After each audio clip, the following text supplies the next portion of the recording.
Welcome to the Garage Network podcast.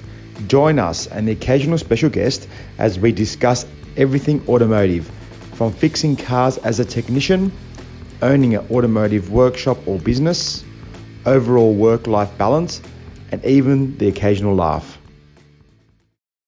In this episode of TG and Talks, we were lucky enough to be joined by none other than Sean Tippin from the Automotive Diagnostic Podcast. We'll learn about his life as a technician, where he started and where he currently is.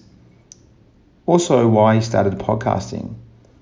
We also managed to get a little bit technical and talk about programming modules and even some scan tools. So we hope that you guys enjoy it. Yeah. How's this thing been up there? You just go to winter? Yeah, it's we're actually supposed to get a bunch snow tonight, like I think they said 7 to 10 inches. So it's just, I'm looking out the window right now. It's just starting to snow a little bit. So yeah, right. And I was right. It's Minnesota, right? Yep. Yeah, South Canada. So yeah, wow. Yeah. Yeah, my sister's from New York. She's actually in Sydney now. And she was saying it was pretty she missed out quite a chilly one. Yeah, I'm about ready for the cold to be over this time of year. You know, it's definitely wait for spring to come around. I like the winter. I skate and play hockey and stuff like that. I like to be outside, but after 3 months of it or so, I'm done. I'm ready for the warm weather to come back. Does the snow and like that sort of cold, because we don't really get that unless you start looking for it. Does that make much difference with your work? So obviously you're mobile, right? Yeah, the shops are pretty accommodating about getting vehicles into the shop, but every once in a while, maybe you have something where it only acts up when it's cold, or it's just immobilized outside. And so, I'll try to avoid as much as I can, but sometimes you just got to put on the hat and gloves and get to work. Can you please that's the thing. If it's cold, at least you can put layers on. When it's 40 degrees, like it's almost been here, you can't take layers off. Well, right. Not legally anyway. Yeah, not legally, yeah. I'm a cold-blooded animal, It's I can live in the cold. It's yeah. Well, all I'm thinking is, can you please diagnose this? It only misfires when it's warm. It's snowing, right? Right. Yeah, exactly. Yep. No, I've had some, where it's like that, where it's only a no start or it's only a hard start when it's really cold out, when it's below zero. And so the car has to be in that. You park it inside the shop at 70 degrees, it's not happening. So you don't really have a whole lot of a choice. I found what I do with my mobile van is I'll plug in the dongle for the scan tool, the VCI, under the dash. And since they're all Bluetooth now, I'll just sit in my van running with the scan tool while it's plugged into the car. So at least I can be warm while I'm looking at it. And that works out pretty well. How many have you left behind doing that? Oh, well, I'm good at that either way. So I put these extenders on the Bluetooth thing now, so I don't forget them. But yeah, that is one thing I'm pretty bad at. And it's guaranteed as soon as I buy a new one, this happened with my recent scan tool. As soon as I buy the new one, the old one shows back up. They call me, oh yeah, hey, I found this thing, and I called. I was like, hey, did you see a little thing plugged in the OBD2 port? No, we didn't see it. And then now I have two of them. So magic trick, buy one, you get two. Exactly. Yeah. Oh, that's funny.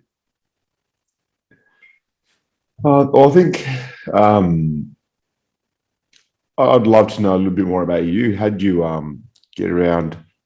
Or number one, were you born and bred in Minnesota, or is that something that you moved to? Yeah, pretty much lived around here my whole life. I lived out in Cleveland, Ohio for about 4 or 5 years growing up, but pretty much always around Minnesota, around the Twin Cities, Minneapolis, St. Paul. So that's like central, eastern Minnesota for anybody who's not familiar. But but yeah, I got into the automotive industry. I bought a car when I was 16, like a lot of kids, and it was like freedom, because I could go where I wanted and do what I wanted. So it was, I was obsessed with it. It was the 86 Chrysler Fifth Avenue, had red leather and this like shag carpeting inside. It was an old man's vehicle, but I loved it. I was obsessed with it. I wanted to know everything about it. I've got to Google what that looks like. Yeah, take a look. It's super boxy. Fifth Avenue. I've never heard of that. Yeah, it's an old 318 carbureted V8 in it with a 3-speed transmission. I think one of the best engines. 318. 13 miles to the gallon. That's cool looking. It's definitely got some character to the vehicle for sure. It's cool. The 318. Just give us a bit of a visual. Describe it for us, Costa. Oh, it's a car that's right up my alley. Boxy is how I might boxy as hell. Nice big grill. Oh, yep, love it. Yep.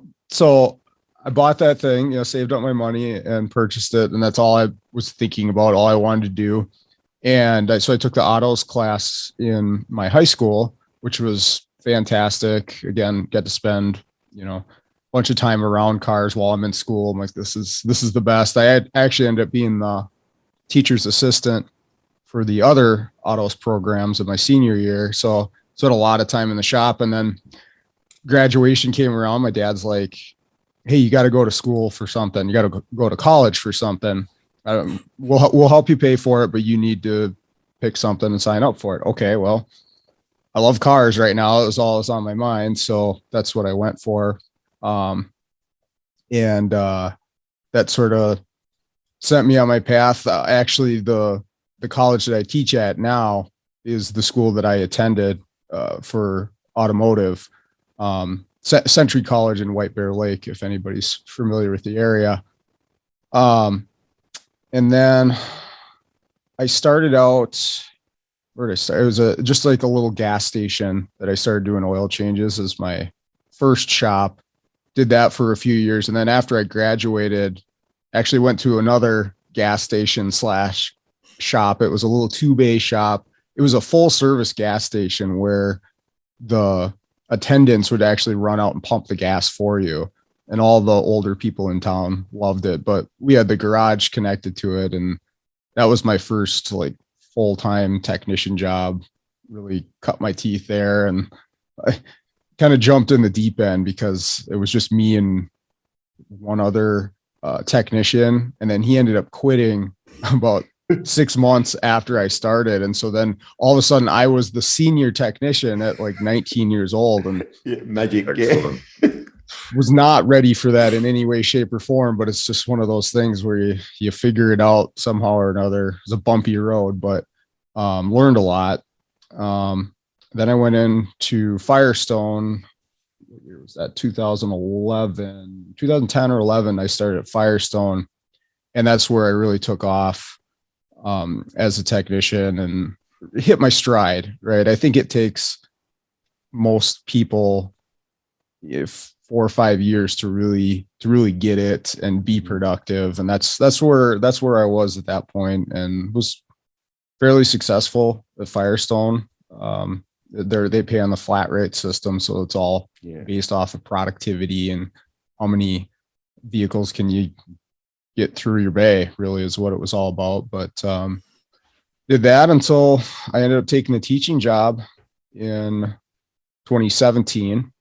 And then in addition to that, I do the mobile diagnostics and programming as just sort of a, to fill in the gaps of, like, we have 3 months off in the summer, where I'm not getting paid right for the teaching job. So I was like, well, I'm gonna have to do something. Do I want to go back to work at a shop? And I really didn't. So started doing this mobile thing, and it's actually turning out to be pretty good. I'm learning even more than I could ever do at a single shop, because I'm getting around to go to different shops and see all these interesting problems, and I'm really enjoying it.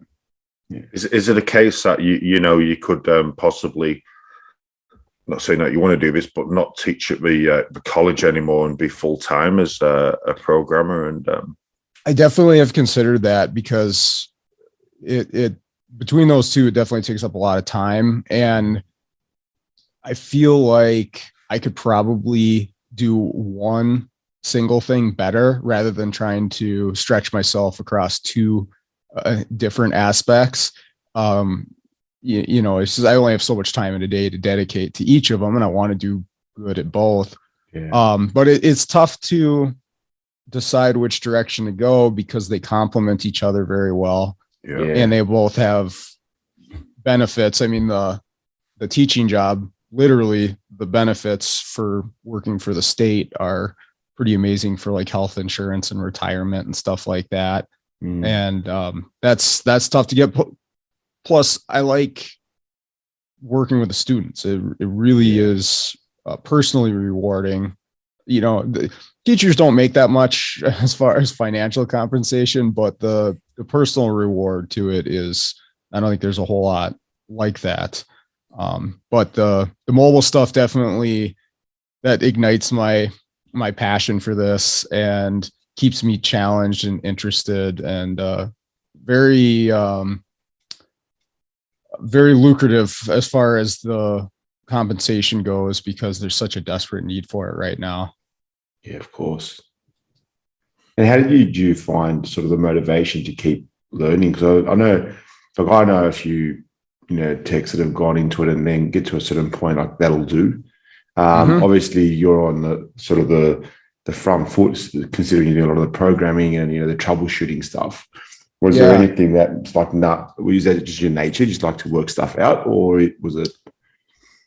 Yeah, I always enjoyed diagnostics when I was a tech at Firestone, so I would try to take that stuff on as much as possible. But of course, there's lots of parts changing, and I thought I was pretty good at that point. I wasn't terrible, but once I started teaching, and it's just a different mindset when you need to help explain it to somebody else. Like, maybe you get it, maybe you can figure it out, but can you really lay it out in a way that somebody else understands it?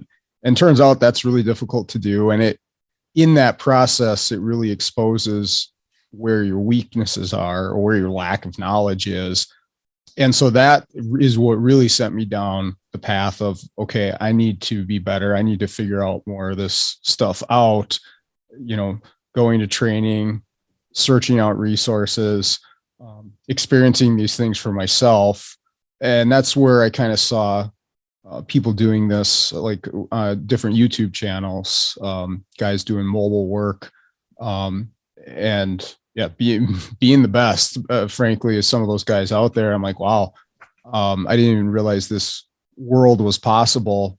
And so that's what really kind of launched me into it. It was just like, I felt like once I started teaching, I felt like, wow, I'm so behind on stuff that I've got to get caught up and get up on this stuff somehow. And it's a constant work in progress. The more you know, the more you learn, the less you know.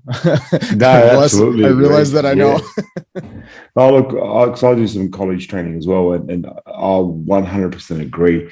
When you've got to explain it, you've got to learn it so well, because you've got to try and explain it at a very simple level as well, in most cases. Yeah, then you're like, maybe I don't know this that well. Yep. Where's my M clamp? Don't worry about that law. Where's the M clamp? Ohm's law. Don't worry about that. Yeah. They say if you can't explain something in its simplest form, you don't really understand it. And I think that's very true. Is some of these things are really complex. How do you break it down simply for a student who's never done any of this stuff before? And for certain things, I mean, electrical being one of those, that can be really challenging to do. How do we break this down into something simple? Well, it requires a in-depth knowledge of how it actually works before you can do that. So then that's where all the reading and watching videos and learning comes in. Have you found that's also helped you with explaining things to customers? Yeah. But you don't do much general people. You That's just the do thing workshops. is Yeah, okay. I like dealing with the shops. Yeah, okay. But I'll tell you, it's kind of disheartening at times when what I'm diagnosing for a shop, I'm not even able to explain it to them. And that, I think that's just a real lack of basic knowledge on their part. And I'm trying to explain something that's pretty complicated, like maybe a network issue or something like that, where the CAN bus is corrupted or something like that. And they don't even have the like foundational knowledge of how any of this works as I'm explaining it to them. So I'm like, okay, well, I'll point to, okay, here, fix that. It's fixed. Yeah. And yeah, for the most part, shops are really good because they understand what I'm telling them, but occasionally even that's not the case. So yeah, that happens. And well, I guess you just mentioned YouTube and stuff before. What made you think with the podcast? Obviously, it's probably one of the most popular automotive podcasts at a minimum. Like I know a lot of our members definitely listen to it. Like I was talking to someone a few days ago about what you did recently, talking about networks or the one that had the bad Earth. Costa, I think it was us. Was you? I think we were talking. Yeah, because we were trying to work out something on the scan tool. Like, oh, do you remember the Sean Tippett episode where he had the scan tool plugged in and it kept the network alive? It was a bad Earth. Like I remember, then he unplugged it and he started faulting again. We were just talking about it. So what made you think? All right, did you see like a hole in the podcast space, or just wanted to speak to people? What was it? Yeah, so this is just about the time I started teaching.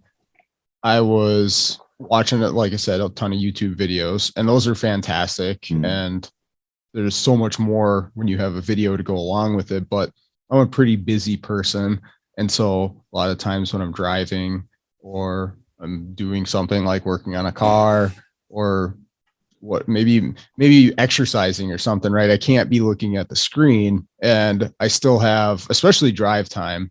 If I'm driving half an hour, 40 minutes somewhere, I almost feel like it's a waste of my time if I'm not absorbing some sort of information at the same time, right? And you can listen to a YouTube video, but you miss out on some of it because it's a video while you're driving. And so I really wanted a podcast to listen to about automotive, specifically the diagnostic side of things or the technology side of things. And I listened to several different podcasts on different topics and got a lot of value out of them, like a personal finance podcast, for instance. I'm a nerd, by the way, but just throw that in there.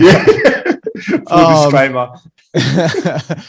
Just I'd get a ton of value out of this in short periods of time when I'm driving to or from school or wherever I'm going. And I was like, boy, it would be really nice if somebody, would put some of this automotive information into a podcast format. And so just because the fact that there really wasn't one that did that specifically, there's a ton of enthusiast podcasts out there where they're, sports cars or lifted trucks or whatever it might be, but that doesn't necessarily interest me too much. So I decided, well, okay, so since nobody's doing that, I guess I'll give it a shot and see what happens. And it's been a couple of years now and going along pretty good. I actually have been just kind of taken back by the other countries because I can see where the downloads come from. And a bunch from Australia and the UK and stuff like that. And that's absolutely crazy. Never would have thought that anything I would have to say is going to be important to people on the other side of the planet, but it's pretty cool. Well, I think you've actually turned Jeff into a podcast listener because I've never listened to podcasts. I've never listened to them.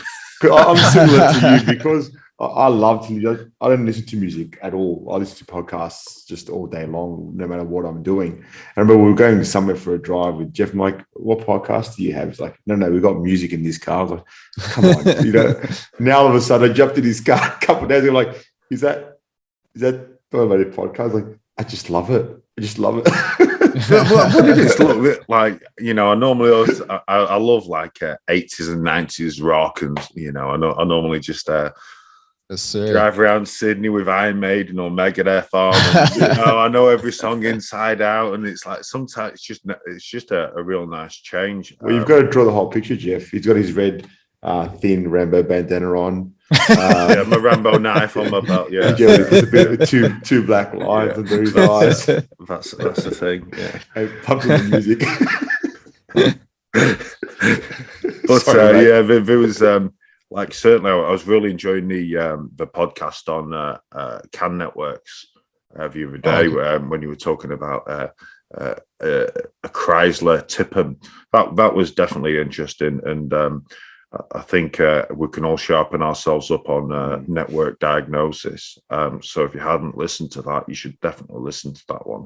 You know, it's not all about fuel trims and misfires, and it was that was brilliant. I've actually got a Jeep to go and have a look at, and the fans are stuck on. Okay. So yeah, I might drop you a message. Sure. Sounds good. Yeah, it's kind of cheating, you know. That's my silver bullet. Hey, everybody needs one of those every once in a while, myself included. Yeah, for whatever reason, network problems sure throw technicians for a loop quite often. I think that's why I talk about them. I feel like I do it very frequently on the show, but it's what I'm seeing. It's what I get calls for a lot of the time out in shops. And so I guess I was like, well, I'll keep putting this out there as long as it's a consistent issue for people. That's it. I think you should do some more. It's kind of the nerdy side of automotive, isn't it? Oh, for sure. It's like it's the like there's a junction of where we're going from mechanics to technical people. You know, it's IT specialists. It's gone are the days of working in a dirty pit covered in grease and oil. I mean, there's always going to be a little bit of that, but it's certainly moved forwards.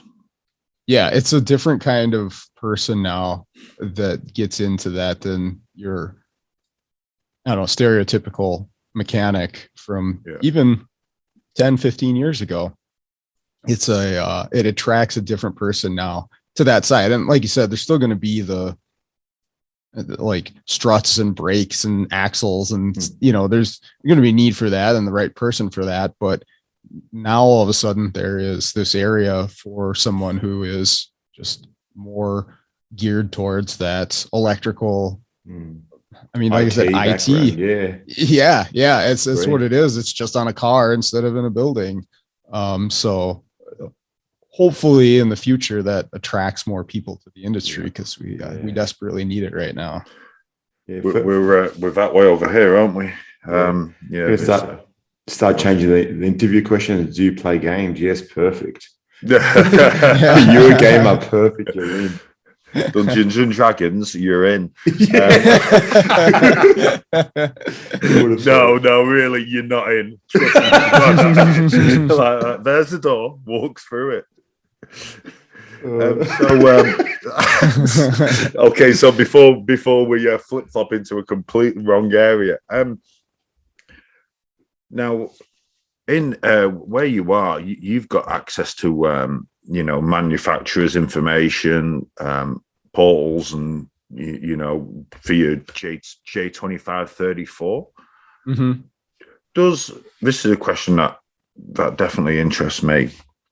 Does that stop you having modules repaired if you've got the access to buy a new module and program it? Instead of having like a body control module sent away to an electrical specialist and have them test it and repair it? No, there actually is a surprising amount of that. It definitely depends on the situation. If the module is low cost and available, then we're probably going new, but that's not always the case, especially in the last couple of years with the chip shortage and supply chain issues. Sometimes it is not easy or even possible to get a new module. We're finding more and more often. So then you have to come up with some sort of workaround as to do we go with a used one? Do we find one from a junkyard? And then can we make that work? Or can we repair the module that's already in there because there's nothing available? And there's, so many variables that go into it, but there is definitely a growing group of people that I've been lucky enough to get to know over the last year or so that are doing really cool stuff with this, as far as, again, the programming used modules or reusing modules, or even the repair on stuff like that. And I have dabbled on the board repair stuff, and I still have a long way to go there, but there's some guys out there that really, really impressive what they're doing. I mean, they take one of those like 128 leg processors, and desolder it and solder it back on without wrecking anything. I'm like, wow, that's crazy. I can't do that. No, if you need it wrecked, feel free to bring it. I can sort that out. Oops, there's another hole. There's a guy on YouTube who repairs MacBooks. I think we spoke about this before, Sean. Maybe I'm not sure, but Lewis Rossman, he is just an absolute genius, and he makes it look so easy. And he's in New York. He has a little shop in New York, and he just fixes hundreds of MacBooks every day. He's actually had a big thing on right to repair, because Apple don't like to share service information. So he's doing quite a lot in, for the world in challenging these big corporate companies to give them technical information. Kind of off topic, but he's still fixing things and needs information just like we all do. But well, it's kind of like Tesla, and I think they actually do have some software out that you can use with Autel now, but they've kept all their stuff, right to themselves, because it's not a gasoline, or it's not an internal combustion engine. So they're treated as a tech company instead of like your traditional automotive company. But, once there's enough of these things out on the road for enough time, it's going to be just like the dealerships, where they're not going to be able to keep up with, or they're not going to be able to service everyone who has a Tesla. The aftermarket's going to have to be able to support them if, they want to keep their customers happy and go back to buy another Tesla. So, the right to repair thing, it is very nice that we have it, for sure, because it gives us the ability to do that stuff. But even with that, they put up roadblocks. They have issues with their software. That's another one I've been experiencing a lot lately, is like GM updated their programming software. They redid their whole platform in September of last year, and it's February now of the following year, and they still are having issues with it. We had issues. We had issues. Apparently, they lost all the Australian VIN. I do believe. Maybe I should have said that out loud. I don't know. This is what we're on the rumor mill, is they lost all the Australian VIN. Yeah, it's just Australia. It's down. It's too far. Yeah, it doesn't matter. We've just got all Commodores. Yeah. That's right. A Commodore what? Commodore. Forget that. Okay. So my last question, just on that topic of. Would you put a new module instead of having a used one? Is, I mean, back from where in the UK, I had no end of problems having. I'm not going to mention names. I'm going to really try not to. Sending modules or ECUs or clusters. It was very much a 50-50 on whether it was a good repair, whether it was, yes, we found a problem and we fixed it, and then it's still no different. I've spotted the same thing in Australia. In fact, my good friend Costa had a good experience recently, sending computers away, and a 10-day job turns into 3 weeks. Then they've lost it. Then they've fixed it. Oh no, it can't be fixed. It's unfixable. It was just a complete stress factor 10. Yeah. Well, we're like 4 or 5 weeks on, and no closer for that ECU being repaired. So I think it's going to have to be another. And I don't like giving, and I always allow extra time when we send them away. But like they told me 10 days, told the customer, maybe 20, just to be safe. anyways, debacle. Boy. Yeah, that's rough. I've been through the same thing. I had a customer that had an engine computer for a Chrysler 300 and sent it back and forth 2-3 times because I was doing the diagnosis and I was like, okay, this is the problem. It's with this module. And so he'd send it out. They said, oh, they wouldn't tell us exactly what they did, but we fixed it. And you get it back and it's doing the same thing. We tried again. And this is like a month-long process by the time we're done with it, mailing it and waiting and mailing back. And yeah, I think if you are able to find a reputable company that has good work, stick with them. But I don't know, me personally, I'd almost go for an individual. Like you say, this guy doing the MacBook repair, and there are individuals out there. We'll shout out to PJ Walter. He's got a YouTube channel, Voltage Drop Diagnosis. He's been doing a bunch of board repair, and I know a lot of Toyota stuff because he's a Toyota technician. And so, if I had something, I'd reach out to a guy like him and say, hey, can I work directly with you and mail it to you? And that might be the way to go.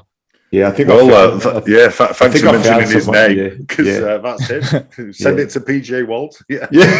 There you go. Now on that with the module stuff, I don't know if this is a controversial topic or not because we're very new with the programming and stuff. Well, shouldn't say we. I personally am quite new with all that stuff. We've had Ford and Holden, haven't we? We've had two manufacturers online for a while. That's about it. So a lot of workshops, at least that I'm aware of, have been putting off sort of gearing up for, module programming and in programming in general. What are your thoughts on sort of the remote programming guys? The wrap stuff.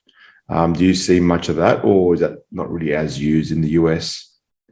It's gaining in popularity. I think it's just starting to take off right now. And I have a feeling as time progresses, it's going to be much more popular.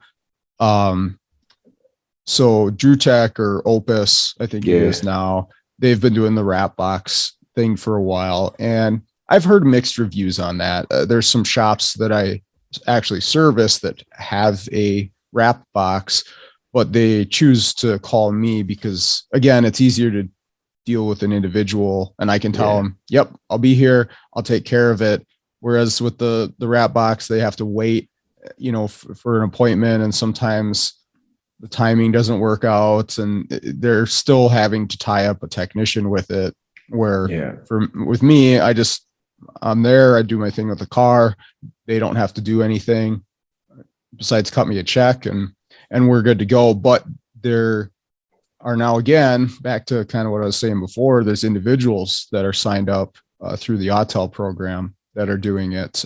Keith Perkins is kind of pioneering that. He's got it on his website where he'll do remote programming, and there's some others that are doing it as well. And it's kind of in I think it's beta version right now. But I have a feeling once they figure out all the logistics on that and make it accessible and reliable, it's going to be a pretty popular thing.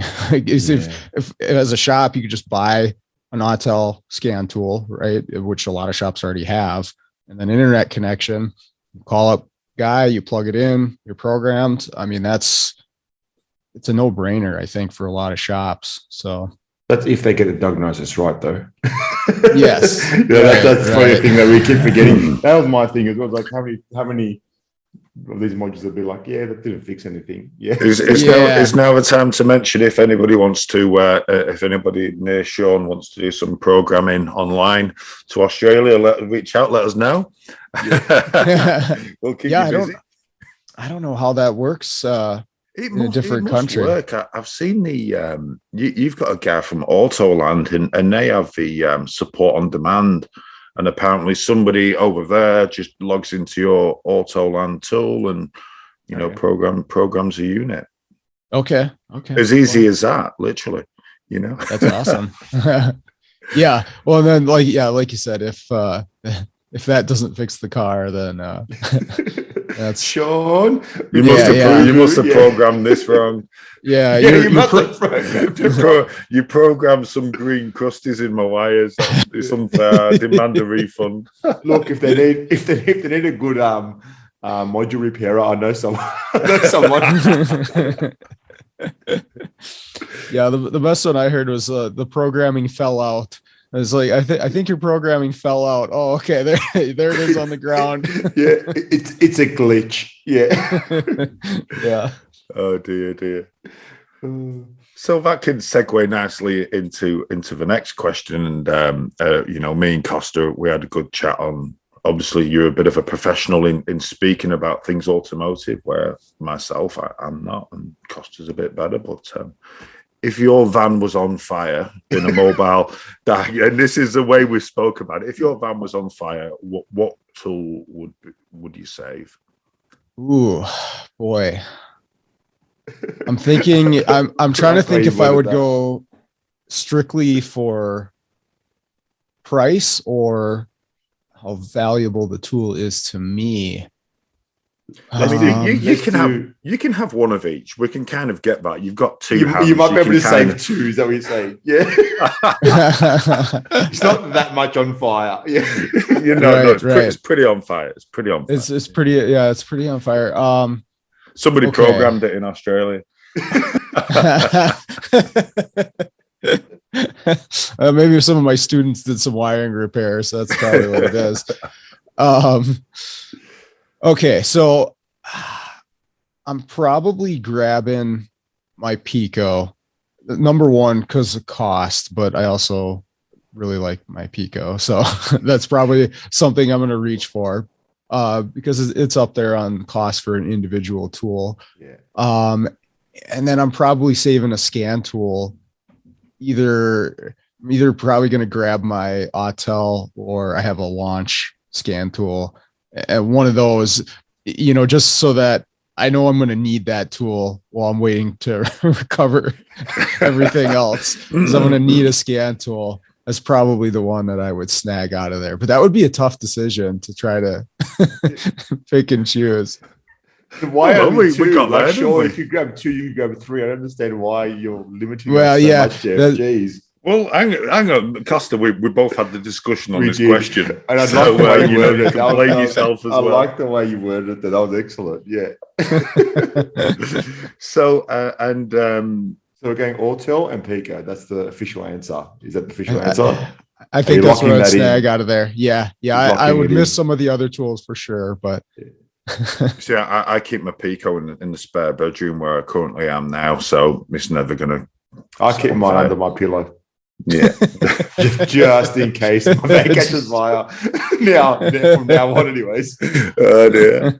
What's Jeff doing near my van? Why did you have my man? I want to test out the theory, see what you'd grab. Yeah. Okay, so on the topic of fire, yes. What car's your no car? What car is like? Hey, Sean, when you want to sit on fire. I've got this. I've got this.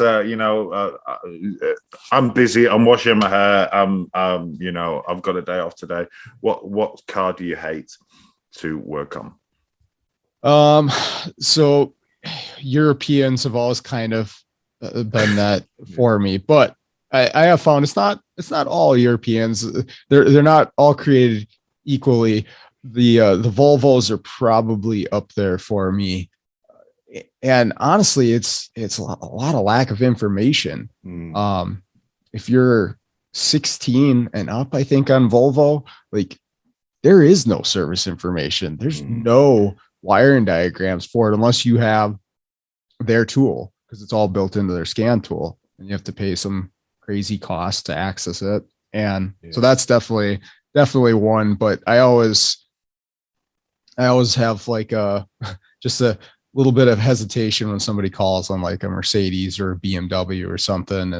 It would definitely be my weak point. Not that I won't take them on, but I'm always like, okay, am I going to be able to get through this? Because do I need the $30,000 Mercedes tool in order to complete this? Or do I need some information that's not available in order to get through this electrical problem? So that's definitely it for me. But I'm always up for a challenge too. So I'm amazed you haven't mentioned a French car, because they quite often grind people's gears. Sorry, you said French car and it makes that reaction. French car. We don't have a whole lot of those over here. What would that be, like a Peugeot? Is that one of them? Yeah, Peugeot, Citroen, Renault. Yeah, they don't make it this far north, I guess. Is there any like units to rent in Minnesota? I think you're going to be flooded with Australian people moving over. French cars. They're crap. They're crap. You know what? Crap. They can fix them. Don't get me wrong. They're fixable. Volvos aren't the best, but I think Volvos do suck a bit. But, French cars. Sorry, Volvo, don't sue me. And just like that. Yeah, French cars are pretty turd, aren't they? Land Rovers too. That's the other one. Those are junk. Those things just all apart. They're not designed to last any significant period of time, but they're that luxury vehicle. So the people they love their Land Rovers and their Range Rovers, but man, are those things just awful. The people that drive Land Rovers and Range Rovers are the people that work on them. Yeah, right. That would change. I got really concerned you were going to say something very offensive at that point. So I was at a shop last week, and he'd done some discs and pads on, or rotors and pads, or however you want to call it, on a Range Rover Sport, and took it on a road test, and it ran away. Diesel engine. That was it was now a no start, recovered. Apparently the fiber grade turned up because that much smoke came out before it was on fire. It kind of should have been, really. They probably should have just lit it on fire and had the problem solved with, but poor guy had to explain to the customer, I road tested your car to make sure the brakes work, and going up a hill, it ran away. And I don't know how. I need to chase him up today and find out how he's going with that. That must be a bit of a stressful time for him. Yeah, it sucks. Shit happens, doesn't it? It's yeah. I had an engine blow up on me one time while I was test driving a customer's car, and I mean, I wasn't beating on it or anything like that. I wasn't doing anything I wouldn't do on a test drive. It just happened to be that was the time for that engine to go, and a rod came through the side of the block of this thing. What were you doing? that's what the customer asked. I was like, I was just test driving this thing, and put it in first gear. Right? Yeah, doing some wide open throttle runs. Yeah. But of course, that's tough to explain to the customer, and I think we ended up eating some of the cost of the engine, even though it's like, what do you do? Sometimes that's just the way it works out. Or, I mean, we got a lot of rust up here too. I can't tell you how many times I've had a brake line pop in the shop while I'm doing a test or something. I got my foot on the pedal, and now we've got to fix it. Like that's just part of the business. I feel is, you're going to have stuff like that happen. You got to be ready for it. Yeah, we've had a couple of brake lines go when we do because in New South Wales anyway, so Sydney, let's say, we do like yearly inspections, and a part of that is a brake test. So you got to take it out 40 k's an hour, and you jam the brakes on as hard as possible. Get a printout from the little machine, like a decelerometer, isn't it? Yeah, the accelerometer, exactly right. So if these brakes, a lot of them, they're all late, grandma never pressed the brakes hard. You've gone there, stomped on it. Oh, we've got no brakes now. What just happened? Yeah, I mean, I guess it's better that happens in that 100%. Environment than out on the freeway while she's 100%. Driving it. So, but again, it's always that conversation of, well, your car's now broken. Brake pipes were a daily occurrence. If you weren't replacing brake pipes in part of the day in the UK, something was going wrong. There was that much salt on the roads. It was Yeah, but I don't think I've ever seen anybody replacing a brake pipe. I've got a really good flavouring tool if anybody needs one, but you can borrow it. I'm not selling it, you can borrow it, but nobody will ever use it because nobody ever changes. Excellent. So you don't have the oxyacetylene torch drug around the shop all the time? No, I'll be honest, I don't even know. I can't tell you the last time I've used an oxy. I've used probably just to heat things up for seize things, but I don't even recall the last time we had to repair a rust-related issue. Wouldn't even tell you. Yeah, we had that thing planted next to the alignment rack at Firestone because you're not. I mean, if it's older than 5 years, you're not moving anything unless it's glowing red hot. So yeah. See that we didn't have those chats. We're pretty lucky in that sense. It is kind of cheating in Australia. Sure, I'm sure there's some areas which the conditions might be slightly different, but in what I've seen in Sydney and New South Wales, things just don't seize up. I don't know. I shouldn't say that now. But next thing thanks. I've got jobs to do today. I can guarantee everybody's going to be saying thanks for that. Has anybody got a burner I can borrow? Good to see you on the network. Anyone have an oxy I can use? Just ruined it. Yeah, I remember I found out with when you're doing the alignments, on anything that's got a tie rod on it, and you got to heat it up. You could watch, like I'd see the screen for the alignment angles, and you could watch the toe, and you'd actually watch the toe go out like close to a degree when you get this thing red hot, and then as it cools down, it'll come back. So you either had to wait for it to cool down, or you had to do the math, like see how much it grows and add that into your adjustment. So that when it cools down, it would actually be where you wanted it to be. So it's just weird stuff like that you got to deal with. That's hilarious. At least we know some tricks now, when you want to get that green tick off when you do the alignment.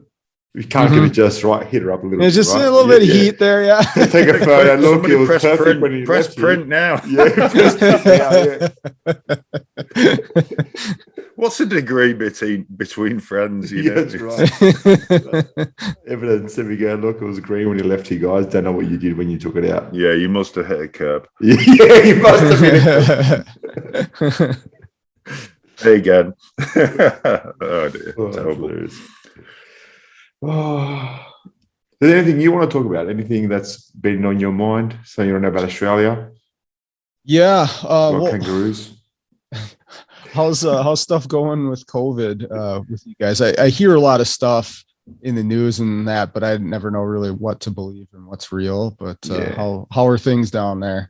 Look, we were getting some pretty gnarly numbers a few months ago. Seems to have settled down a little bit.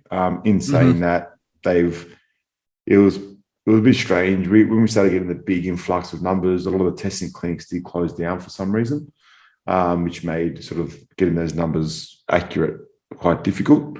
But like in New South Wales, it's starting to feel very normal again. I think a lot of the state has gotten COVID at some point, so everyone's sort of like, okay, we're okay now, and the rest have been. That's New South Wales. I don't know too much about other states, but it's starting to feel normal. I think people are starting to spend money again. People are going out again. So yeah, I think people are just over it. To be honest, it's been almost 3 years. People just want to get back to living a bit of life. Yeah, exactly. Yeah, I think is it this Friday? We don't have to wear masks anymore. Well, there you go. Okay, awesome. I think on the 1st of March, there's more. I mean, there's still international flights, but there's more. And I think they're opening more. I think the floodgates are going to open. So, Sean, if you're thinking about jumping on a plane, let us know. We'll take you for a steak at Sydney Harbour. All right. Everybody else will tell you their state's the best, but Sydney is the best. We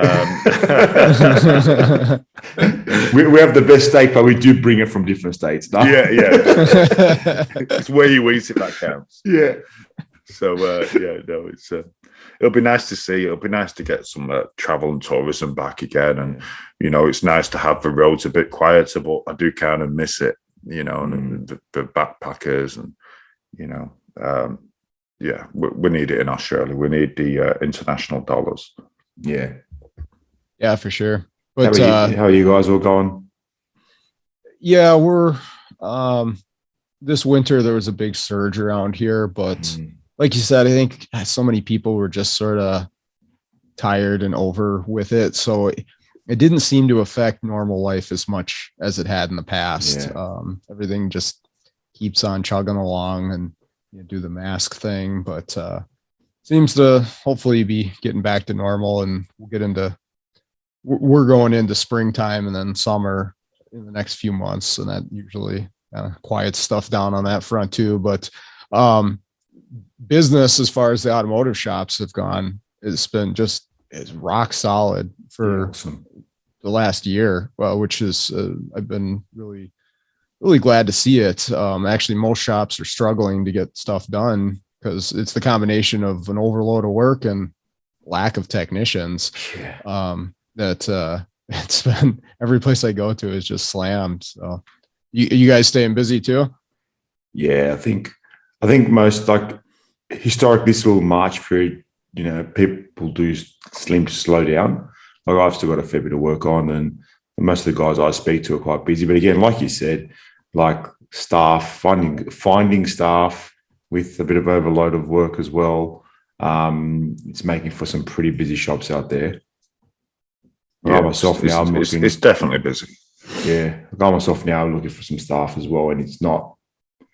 I've had 0 inquiries.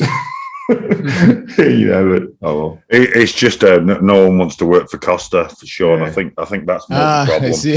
Yeah. To be fair, I don't blame them. So, you know, he just wants to stand in the corner with a big whip and right. Start talking about KPIs and, you know, I want 110% figures off you each day. Yeah, right. It's more like joking. So. I am joking. It's more like, so at lunch, do we go to the beach today? What do you think, guys? That's generally, you know how many times, like, with the dollar shop, like, are we going to do work today? I'm like, yeah, we'll get to it. It's okay. We'll get to it. Be chill. Yeah, it's not all like that in Australia, by the way, Sean. And, you know, trying to get him. God, I want to move to Australia. We just Jeff, go to I'm trying to get him down here.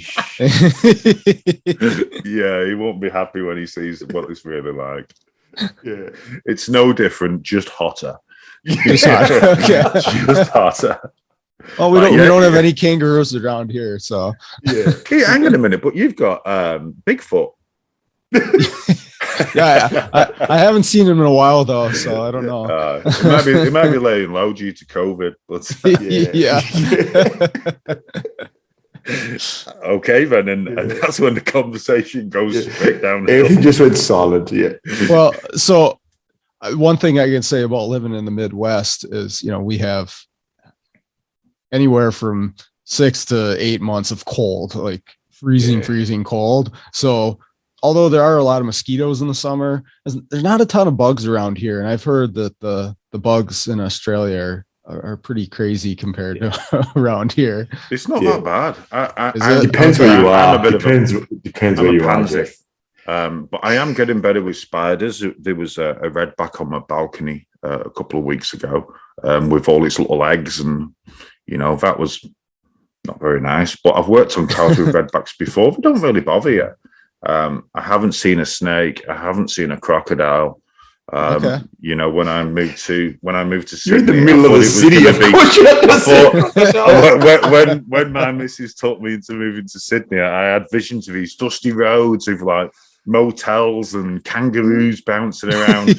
I got there and I'm like, hang on a minute, there's like a Starbucks, a Subway, a McDonald's. It's like every other city that I've ever been to, you know.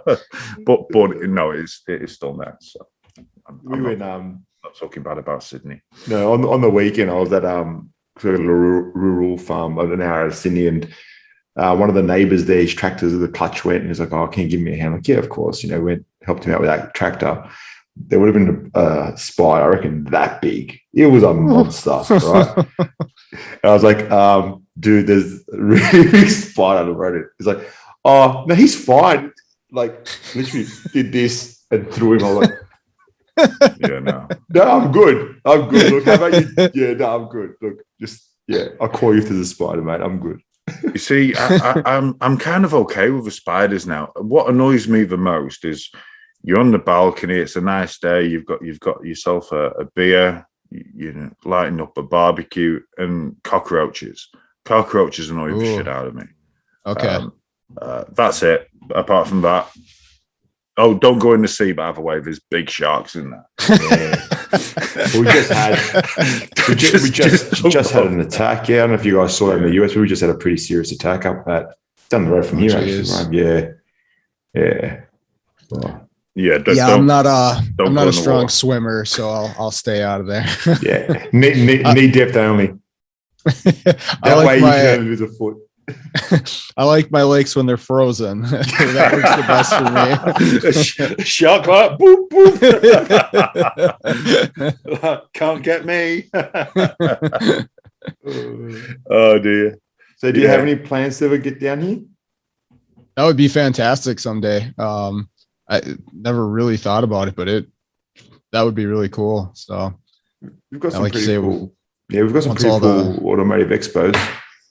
We've got a couple good ones. I mean, you can always pretend you're coming for that. Okay.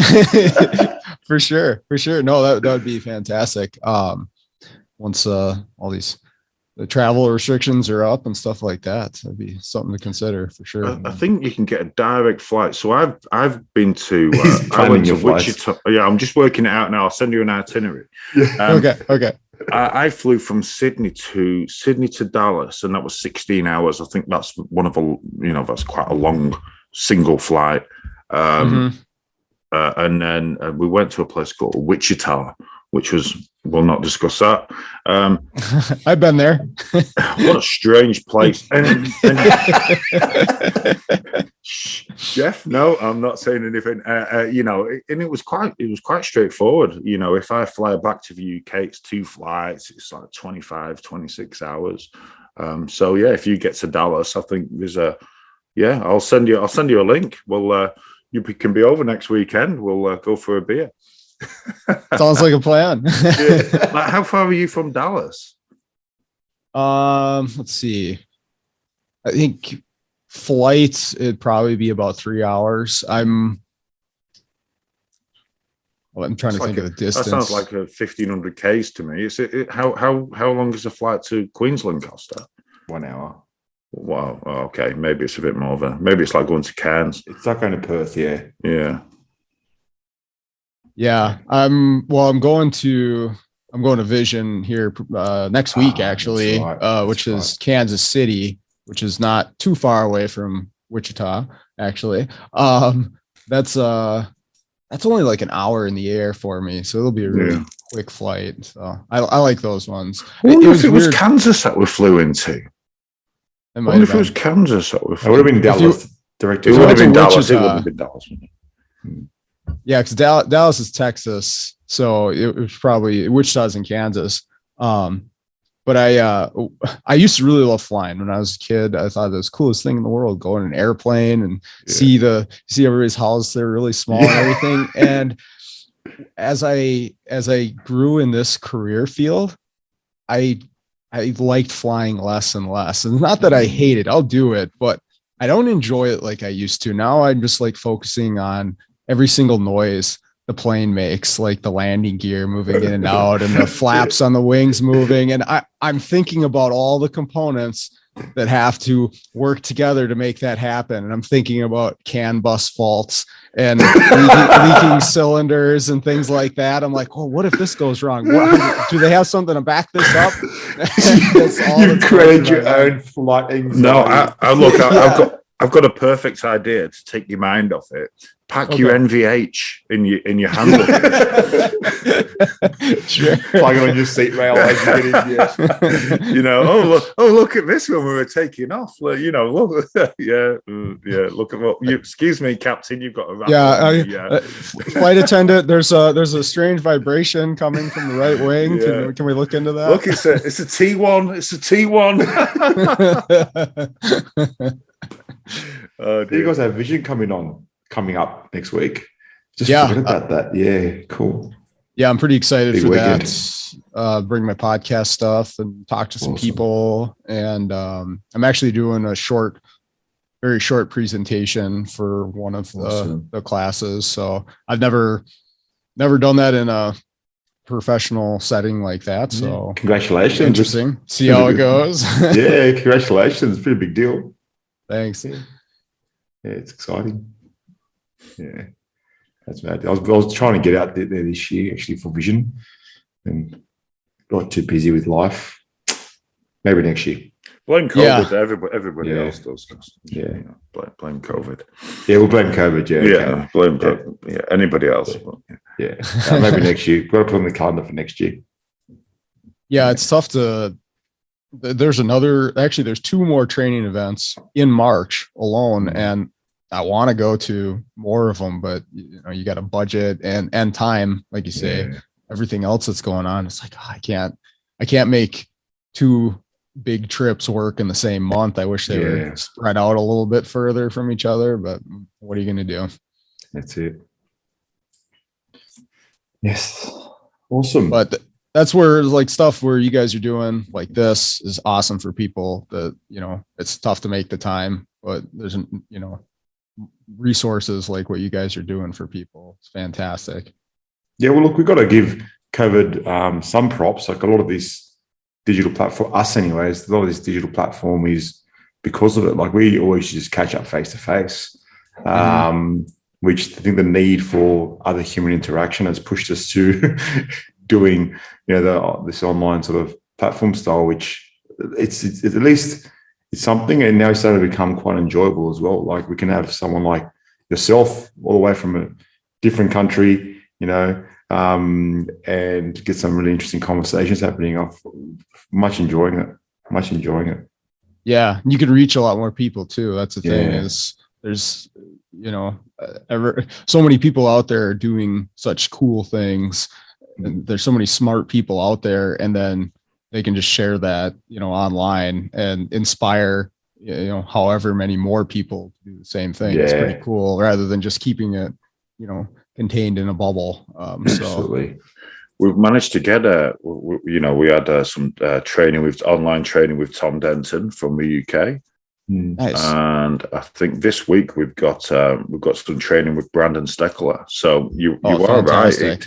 It's kind of opened up different avenues, and I think a lot of these avenues for any industry are going to change to more online. It's so accessible. You can sit at home in your underpants. You don't need to worry about getting cold or hot outside. Hey, Jeff, can you stand up for a second? I want to say something.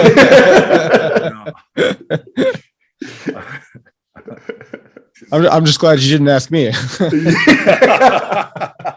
on a minute. It's like 2 p.m. for you. It was dark when I woke up this morning. Put it that way. Beautiful. I was like, who on earth booked a podcast for 6 a.m.? And next time I'm going to be in charge of the times, Costa. Well, we had to try and make it work. Let's make it work. 6 a.m. is not bad. Come on. No, it's not too bad. I'll be going straight to the Central Coast. Well, I'm going to put some pants on. and I'm going to head out to the Central Coast and go and see a customer up there. But maybe leave them off. You might make a better sale. Who knows?